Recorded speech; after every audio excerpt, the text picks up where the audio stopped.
perhaps even from the mountains of Tarthassa, that loomed in this hemisphere, Gore's southern, at the shore of Thassa, the sea, said to be in the myths without a farther shore.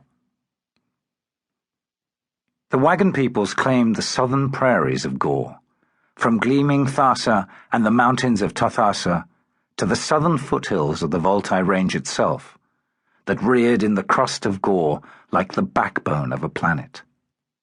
On the north they claimed lands even to the rush-grown banks of the Cartius, a broad, swift-flowing tributary feeding into the incomparable Vosk. The land between the Cartius and the Vosk had once been within the borders of the claimed empire of Ar, but not even Marlenus, Ubar of Ubars, when master of luxurious, glorious Ar, had flown his tarnsman south of the Cartius. In the past months, I had made my way afoot, overland, across the equator, living by hunting and occasional service in the caravans of merchants, from the northern to the southern hemisphere of Gore. I had left the vicinity of the Sardar Range in the month of Savar, which in the northern hemisphere is a winter month, and had journeyed south for months, and had now come to what some call the plains of Turia, others the land of the Wagon Peoples, in the autumn of this hemisphere. There is, due apparently to the balance of land and water mass on Gore, no particular moderation of seasonal variations either in the northern or southern hemisphere. Nothing much, so to speak, to choose between them. On the other hand, Gore's temperatures, on the whole, tend to be somewhat fiercer than those of Earth, perhaps largely due to the fact of the wind-swept expanses of her gigantic landmasses. Indeed, though Gore is smaller than Earth, with consequent gravitational reduction, her actual land areas may be, for all I know, more extensive than those of my native planet. The areas of Gore which are mapped are large, but only a small fraction of the surface of the planet. Much of Gore remains to her inhabitants simply terra incognita.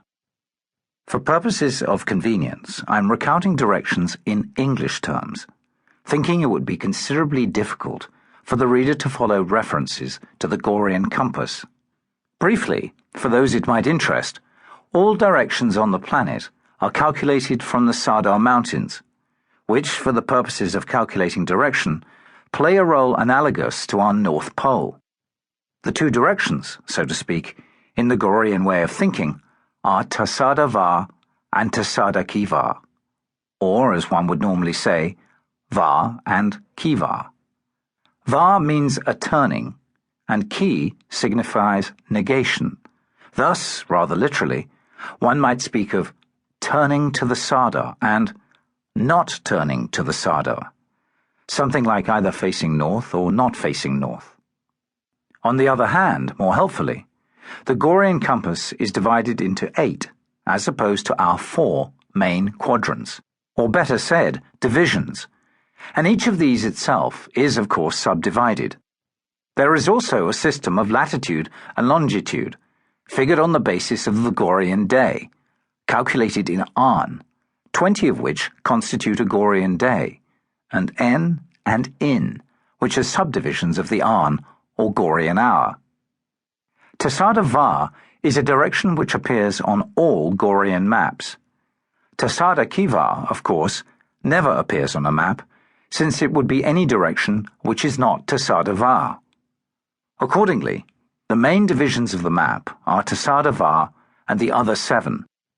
Taking the Sardar as our North Pole, the other directions, clockwise as Earth clocks move, Gorean clock hands move in the opposite direction, would be first Tasada Va, then, in order, Ror, Rim, Tun, Vask, sometimes spoken as Verus Va, or the true turning away, Kart, Klim, and Kyle, and then again, of course, Tasada Va.